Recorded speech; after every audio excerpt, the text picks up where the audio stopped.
Hello everybody, this is Dev here with the Rogue Deck Chronicle podcast, and I'm here today to talk about a fun little toolbox deck that has been getting some popularity at some of the bigger tournaments in the format, and honestly, I love the concept and I wanted to showcase it off to you guys today. So the deck we're going to be doing is Ho-Oh EX Armorouge Toolbox. So the two engines of this deck are the Ethan's Ho-Oh EX. So Ethan's Ho-Oh EX is a fire type basic 230 HP Pokemon with the ability Golden Flame. Once you're in your turn, you may attach up to 2 basic fire energy cards from your hand to one of your bench Ethan's Pokemon. So the only Ethan's Pokemon we run in the deck is this Ho-Oh, so you'd be attaching 2 energy to this Ho-Oh.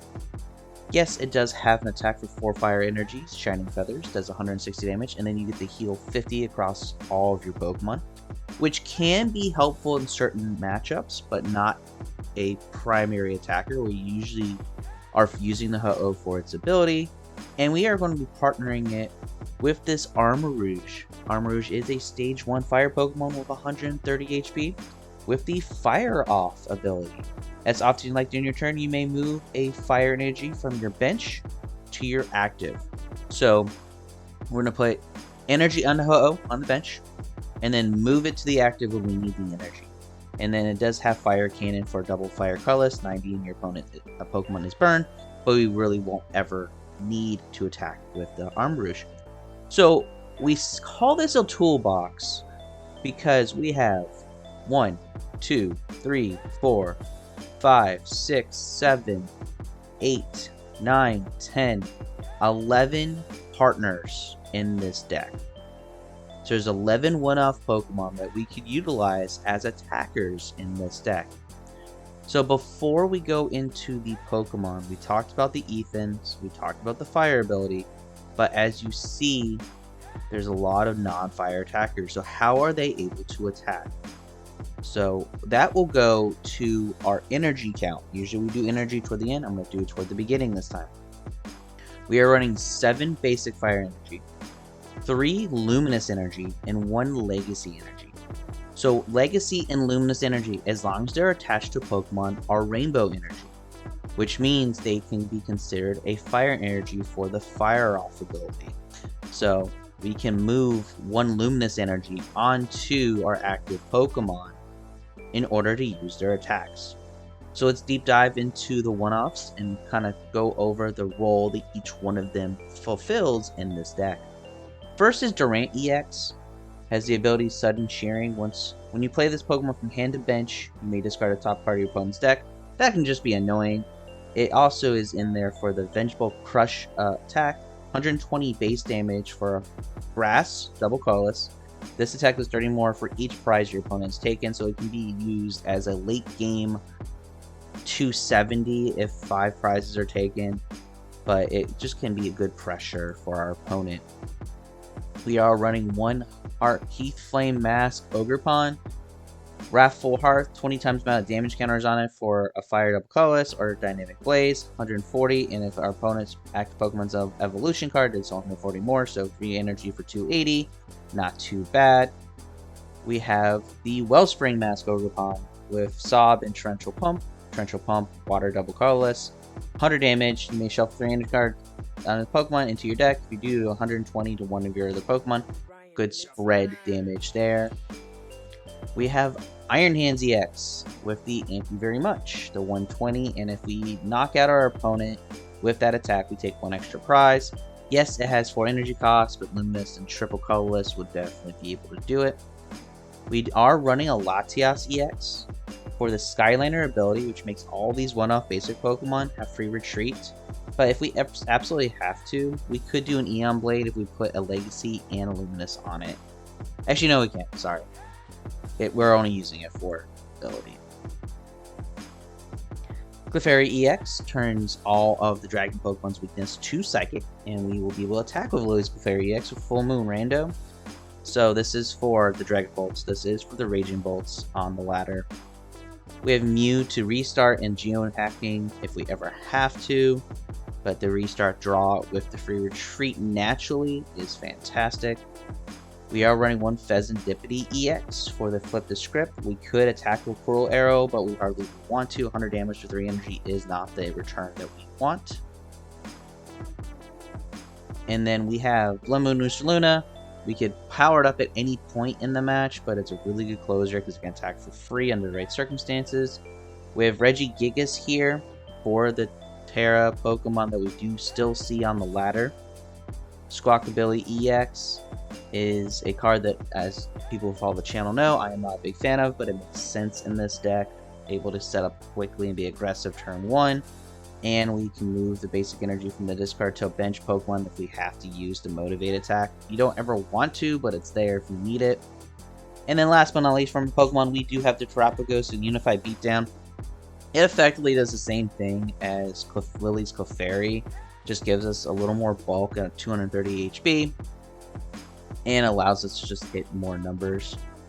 Now, in terms of items and supporters, supporter-wise, we're running 4 Research, 3 Iono, 3 Boss. Very straightforward. We're not trying to be fancy with it. This is a toolbox aggro, so you want to draw and set up your board, and you want to set up your board based on what your opponent's giving you, not what your deck is giving you.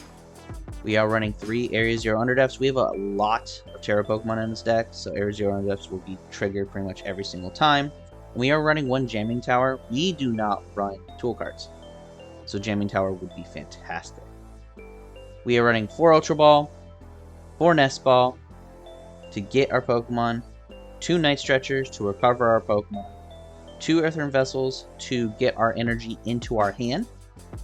We are doing 1 Energy Retrieval to get more energy back into hand in the mid to late game, and then 1 Super Rod to recover our pieces. So that is the deck list. It's a lot of one-offs. Basically, the short of it is that we want to sub Ho-Oh, we want to sub Armorouge, and we'll put our attackers into play and be able to power them up through our abilities from the Ho-Oh and the Armorouge and kind of just attack based on the type matchup we see in front of us. So let's jump in the ladder, do a couple matches, and see how we do. Okay.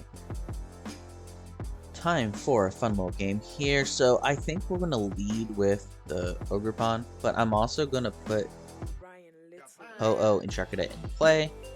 I just want to protect potential donk. A fire, gouging fire type of deck. Okay. Okay. Alrighty, so we are definitely going to just set up hard here. So let's get energy onto Ho-Oh here. Let's get the Luminous Energy in the play.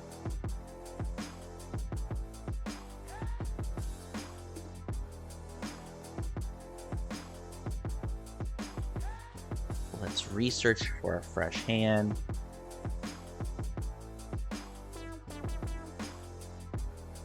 Let's Nest Ball.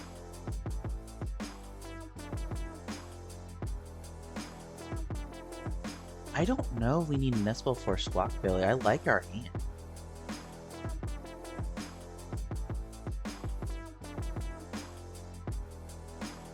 I think we Nest Ball for our Latias. And then we put a Clefairy in play just in case he gets his board super big.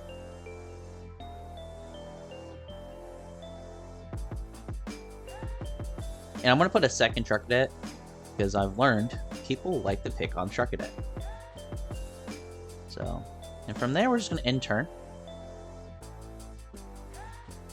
So we have a good little position here where we can expand our bench next turn if we want. We can put another Luminous Energy in the play, get some pieces up and running. Our opponent decides not to attack us this turn. That's... Oh, we have... Okay. So we're definitely putting an Armarouge in play here. Can we do 230 with what we have on the bench? I do not believe we can. I am going to give our opponent the expanded bench. I think that's more important for us than it is for him.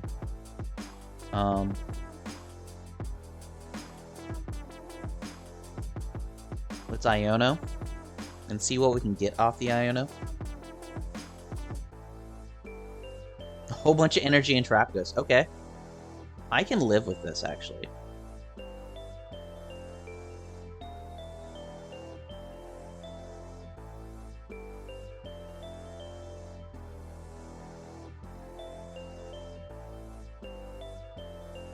So 1, 2, 3, 4, 5, 6.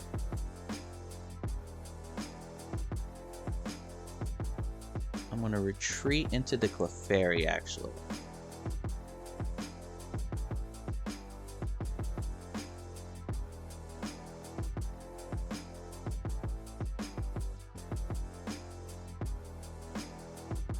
Okay, so we're doing 20 and then 20 for everything else. So 1, 2, 3, 4, 5, 6, 7, 8. That's 160. We're doing 180.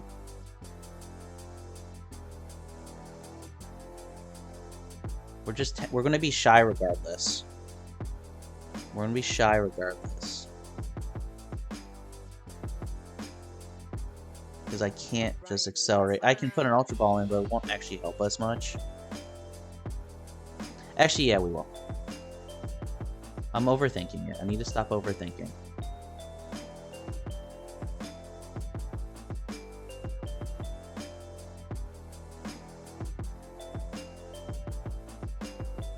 Need to stop overthinking. We just need to go. Okay, so we're shy. Night Stretcher can get what? Oh, the fire energy. Okay. Yeah, we are shy regardless.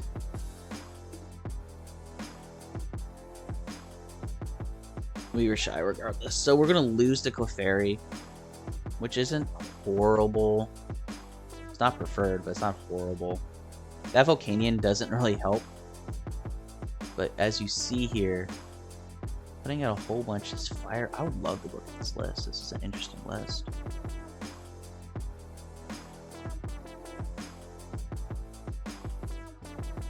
So with that, we can also knock out Charizard with Durant. We have the energy in play for it. We can also put in our Wellspring Mask Ogerpon to clean up some damage here. So we're not in a horrible position. Going after the Ho-Oh, bring 3 energy into the discard pile. But it gives us an attacker that's already set up, which is interesting. I can see why you got rid of the Ho-Oh, because it had 3 energy on it. But what we're going to do is get the Ho-Oh back.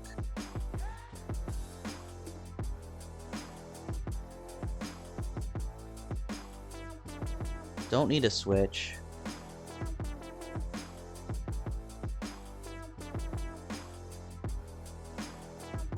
So, no. I want that space open for something else later.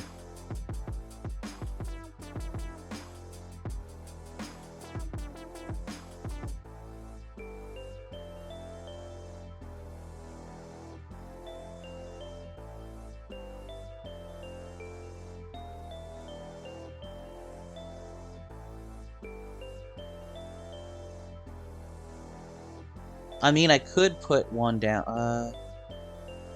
No, I don't have enough fire energy for Impy very much.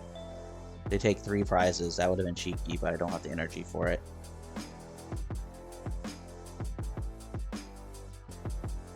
I guess we'll just Full Moon Rando, take the 2 prizes, see what the prizes give us.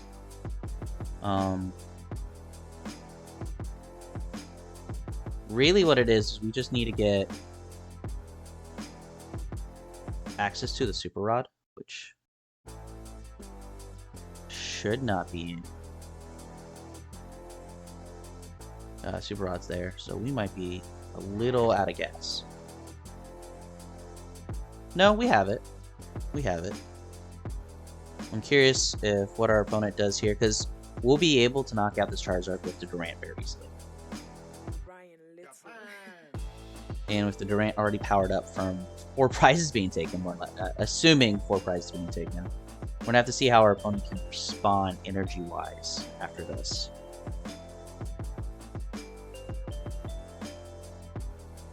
Because I purposely was hiding the Durant because I didn't want to see it as a quick target. I wanted it to be a response. But I do really like our opponent's deck.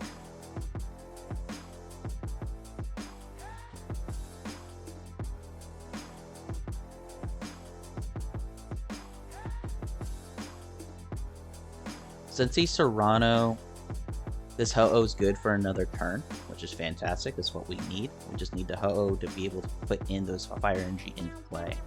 We have a lot of our Luminous energy into play now, so we have the grass energy protected a couple different ways. So we'll see what our opponent does.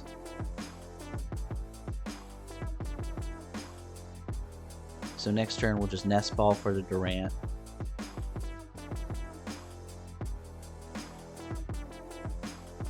And then we have just enough energy for Durant to survive, but we really don't have anything after Durant. We're kind of just stuck. So we have to see what our opponent's going to force us into.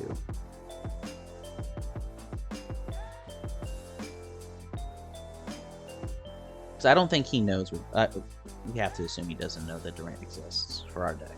So we'll see.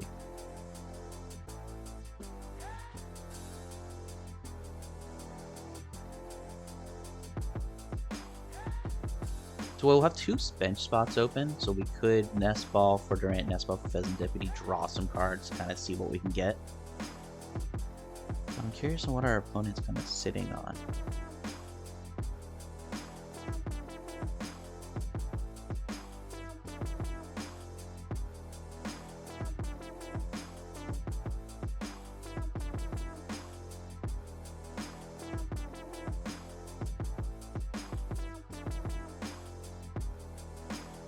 Okay, so our opponent is timed out, but we'll see if we can pull off the turn we want to pull off. So let's Nest Ball. Grab that Durant.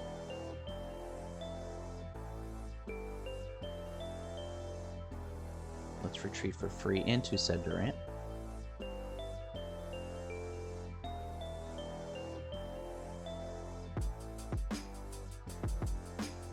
I'm just gonna attach for turn.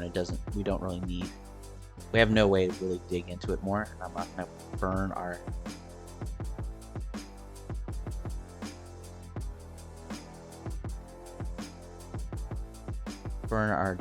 hand size and deck size too much right now.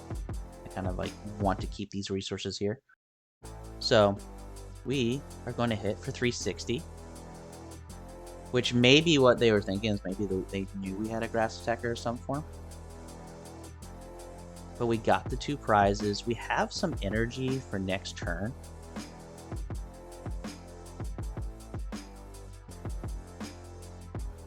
So we are set up here. They have to go through our Durant with no energy. We have the Jamming Tower, Area 2 Underdepths, so we could thin down our bench if we really wanted to. I don't see why we need to.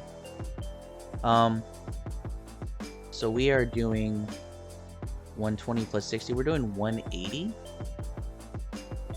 right now with the Durant, but we have other attackers here that we would be able to get a lot more damage out of, depending on what our opponent does.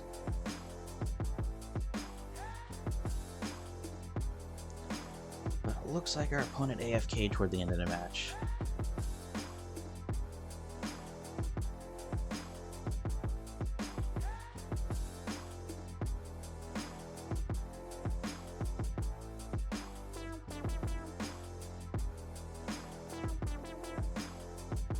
Yeah. But we had a really good time. We got set up. We were able to use the toolbox to our advantage. And we'll just go and pop into another match to see how we do. Time for us to jump into another match. And we are going first this time.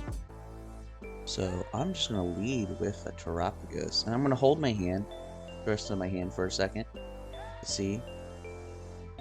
Alright, we're going to be facing Ethan's Typhlosion, it looks like. Pick the mulligan, get the fire energy. This is going to be a very fun match. Alrighty, so let's discard the top card of their deck.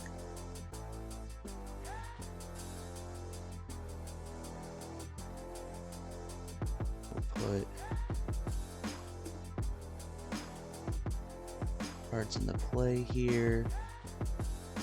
Let's Ultra Ball away Iono and Super Rod. Grab a Charcadet.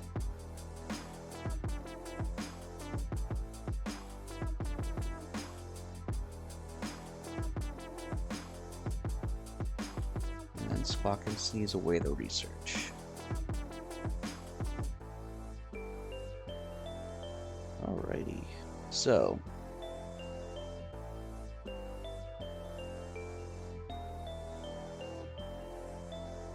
with that, I'm going to end turn. We have an energy for next turn. We have a pretty big size bench.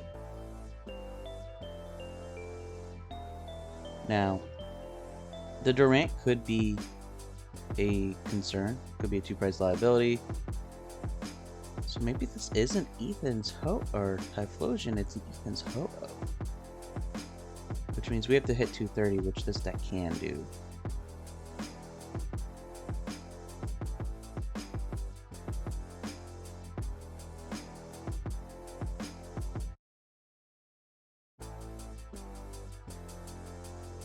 And he's going to be able to attack with that Ho-Oh turn 1, it looks like.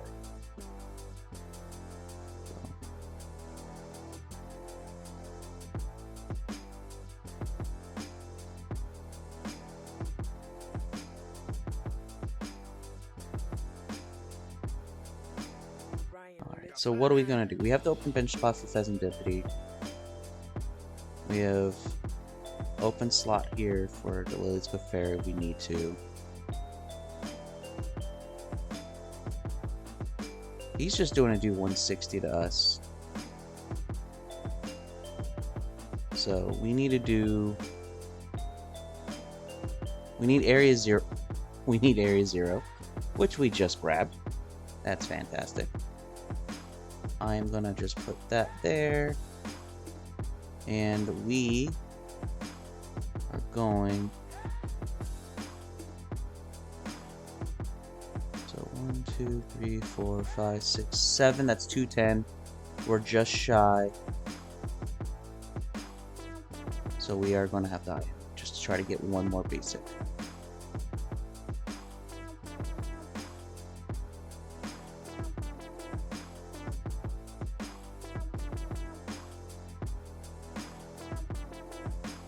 So we'll get Ho-Oh in play. We're kind of just sitting of what we need to do. We get to 240 right now. We don't have any other energy into play, which is a little unfortunate. But we have a lot of resources next turn to be able to just be able to draw. We got 2 energy cards right there. We can Nest Ball Mew when the Terapagos does get KO'd. But we'll be able to, depending on what they do with their bench, take advantage of the Clefairy here. It's 20 for each bench Pokemon. So 1, 2, 3, 4, 5, 6, 7, 8, 9. That's 180 plus 20 is 200. So I'll have to add 2 more bench to make that Ho-Oh viable. Okay.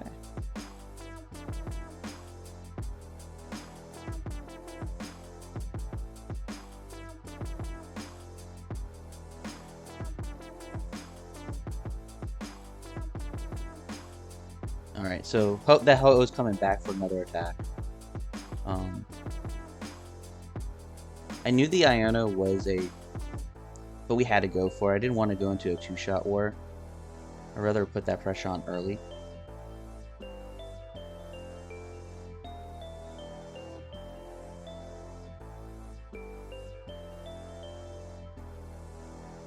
Alright, 280 we can't take care of. 260 we can't take care. Alright, so we're getting Iono'd, which I don't think that's necessarily bad. If we get more fire energy, then it becomes a very good Iono for us. And it becomes a really good Iono.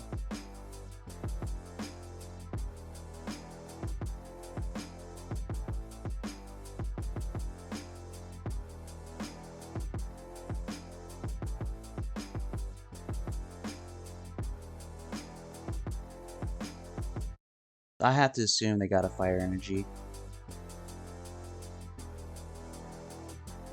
Yep, Night Stretcher's gonna get that energy. Okay. So what can we do next turn here? Can we try to get close to 280? We can't, but we can put 3 energy in the Bloodmoon and do 240.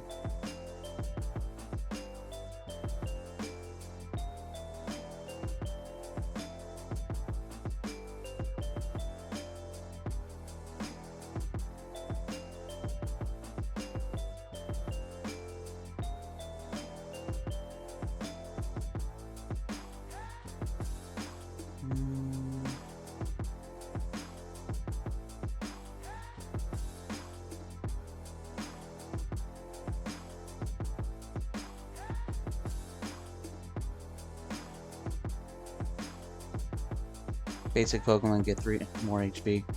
Okay.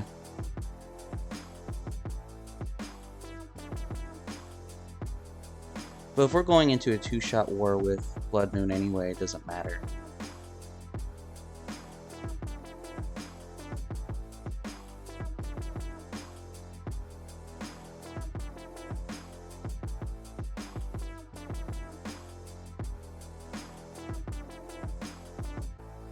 So we're just going to promote. We have an open bench slot now. We got the Legacy Energy too.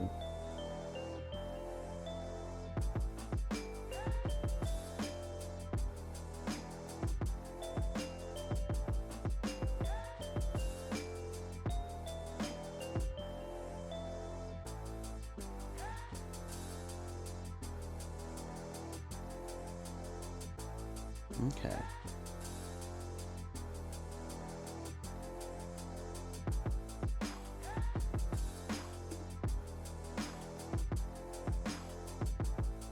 I think I have an idea.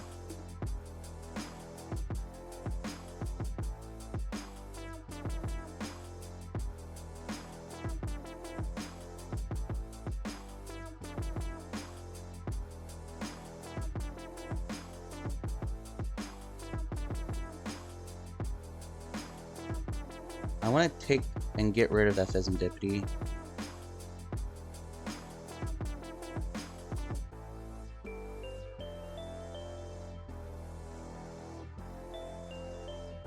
I don't think we need to do anything else really.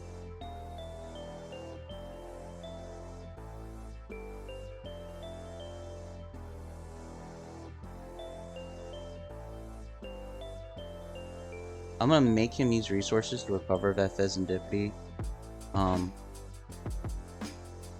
We get an area 0 back, so his HP drops just a tad.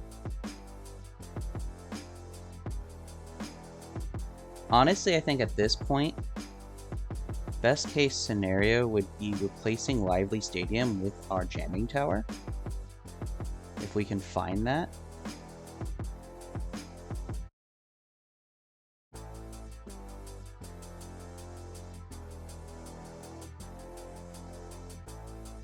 Because the Area 0 Underdepth only works when we have the Terapagos, and we don't have a way to recover the Terapagos right now.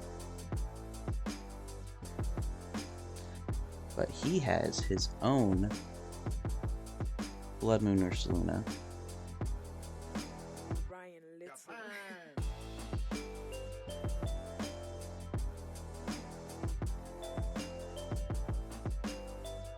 If we could bump that stadium, his Latias becomes a target.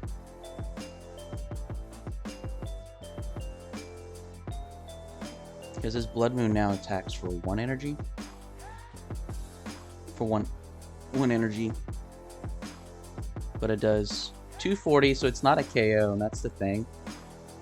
Everything now is turning into a 2-shot war based on just the stadium and play. That Lively Stadium. It's great for his deck. This turn helps us a lot too. Okay. We get hit with that Venture Bomb.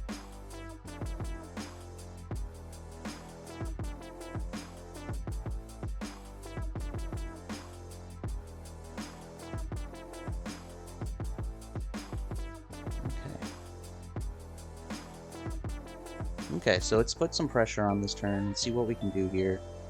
The Munkidori to move damage over would be nice, but I don't think it helps. Our 2-shots are still 2 shots. So let's get our board kind of stabilized here with some Golden Flame.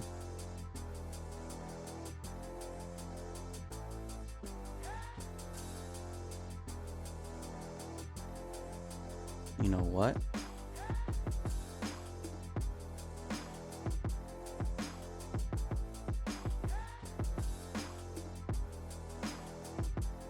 This is gonna look really silly, but I'm gonna Golden Flame. I'm basically gonna do his strategy. Let's Golden Flame onto another Ho-Oh. We'll be able to retreat for free with Latias. I'll just put that energy into play.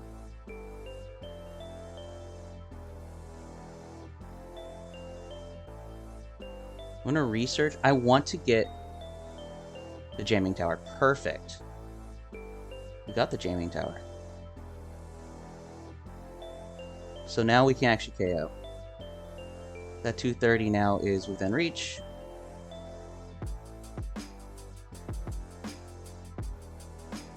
What?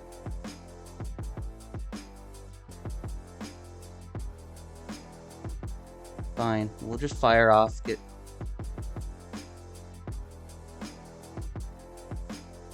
I hate how it does this. I'm sorry. I'm so sorry with this.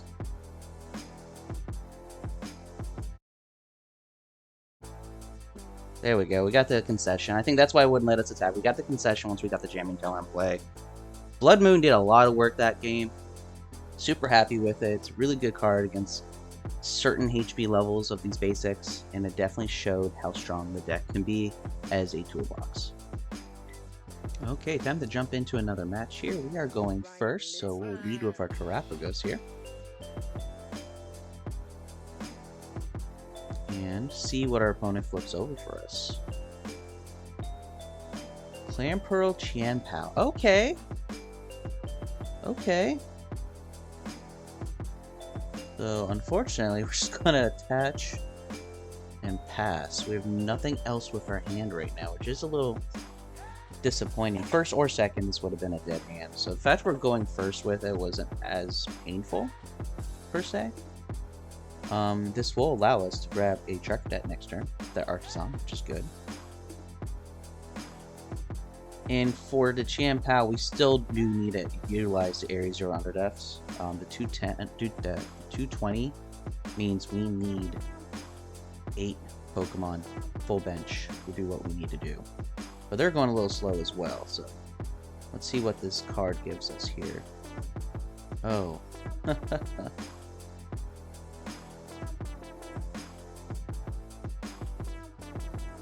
am attacking with it isn't going to be the most efficient strategy, unfortunately. But I do not want to give our opponent another turn of Artisan. So we're just going to attach to the Munkidori. If he does not do 230 next turn, we'll at least be able to push some of it back, which will help fix our math a little bit, but we would have to get a research. Let's just call it what it is. We're going to have to pop off next turn to try to take out that Tianpao. Now, this deck is fully capable of doing that, don't get me wrong. Oh, we're seeing the Gorbis now, and the Huntail, Catch Diver. Okay. There's an Artisan back into play, okay. We tried. We tried to do that stadium control.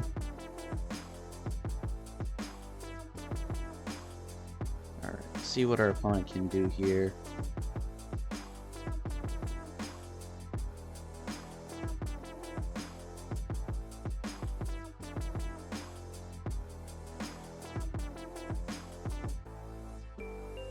Do you have 4 energy in hand? I know you have 2, but you have 4. Just 1. Oh, because you didn't have it in play. Duh. I always think that attack is always from hand, but it's not. So first things first, let's adjourn Blade 30 of it back to the active. Let's get that number down to something more realistic for us. Let's Artisan. Let's grab a Charcadet. Let's, at least now we can at least do 60. Like, we can at least put some of it back onto him. Let's Jamming Tower.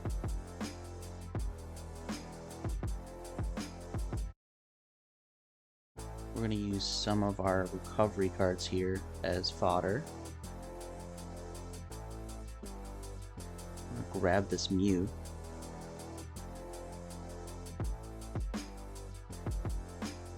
Let's...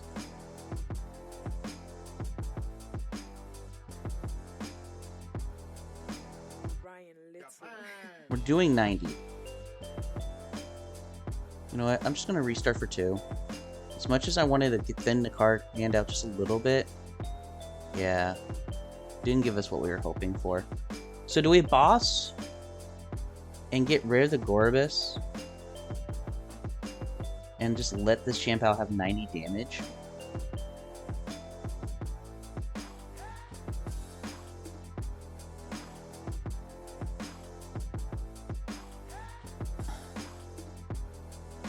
We'll take the risk. We'll just do 90 this turn.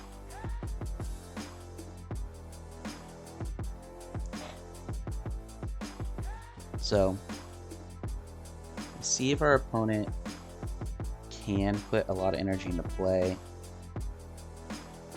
The Munkidori is helping out a lot right here. Just that pushing that 30 and kind of pseudo and doing the healing helped a little bit and made him have to do another energies roll for damage effectively.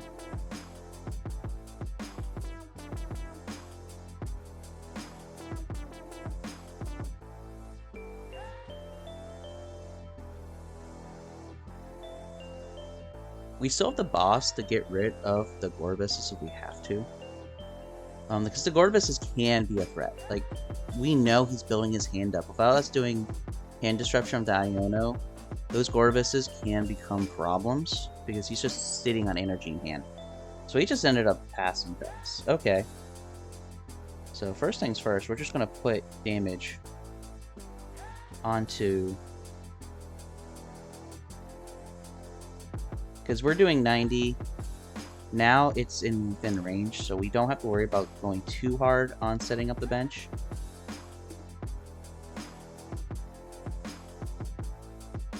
I am just going to put the Fezandipiti under the assumption of something next turn it's going to be dangerous.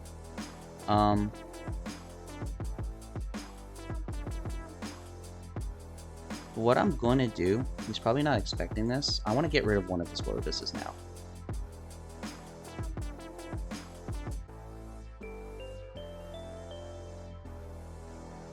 Okay, we got an energy.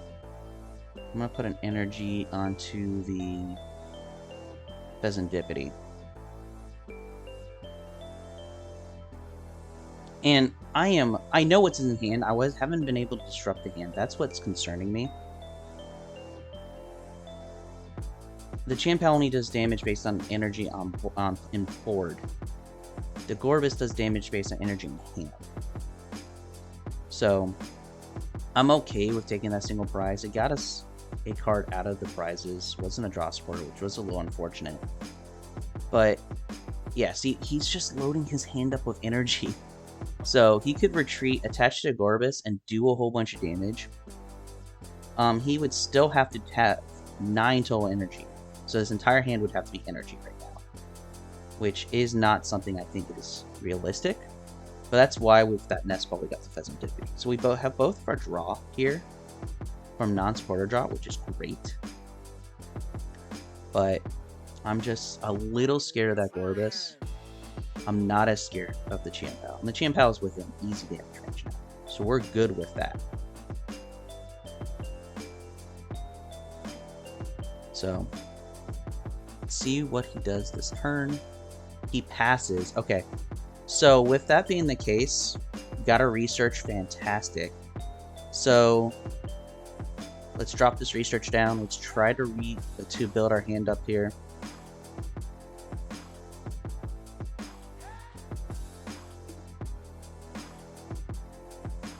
Let's grab a Ho-Oh.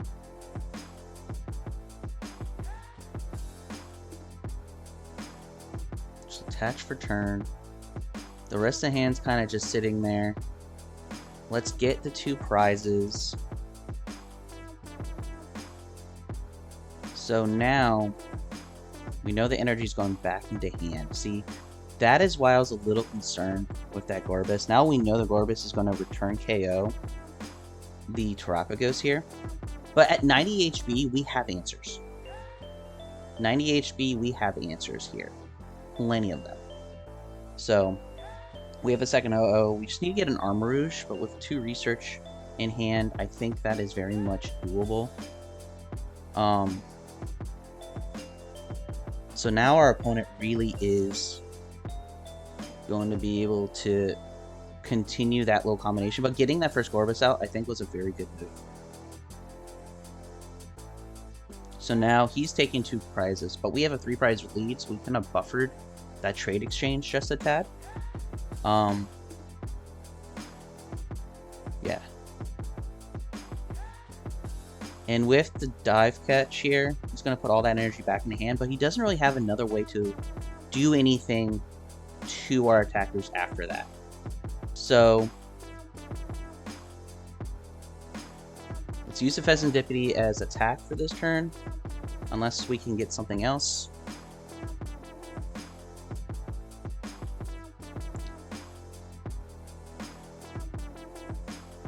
This is going to be awkward. But do we? 1, 2, 3. We need 4 energy. We're going to. I'm going to go aggressive here. I'm going to go for. Let's go for it.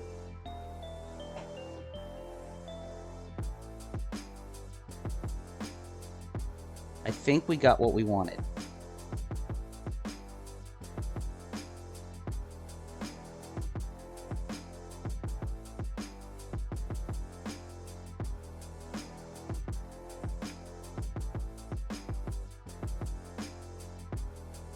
Actually, no.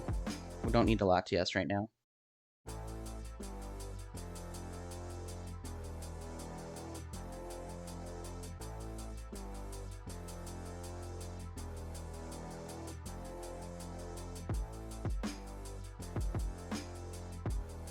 It's gonna look weird, but I think we have the exact math.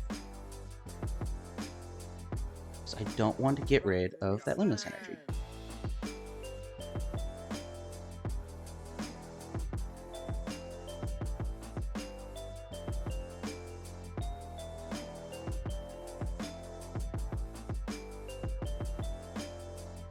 One, 2, 3.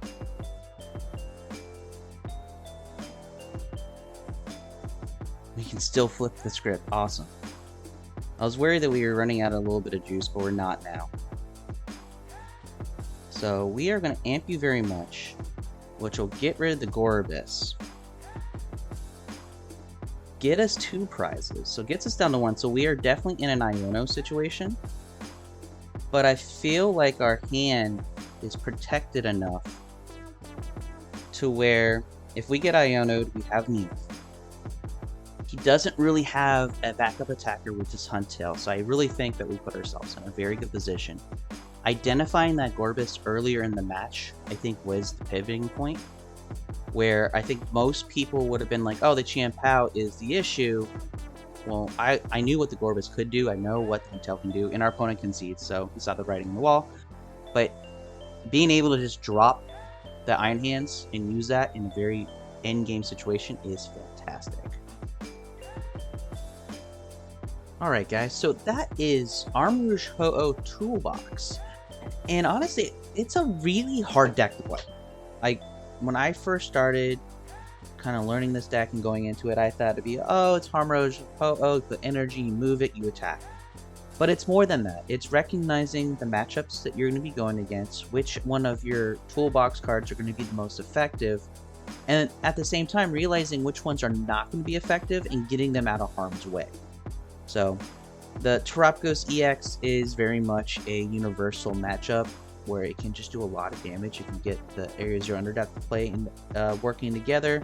You have the Munkidori with that moving around the damage to fix some math as well. And then you have everything else that kind of fits a role depending on what you face.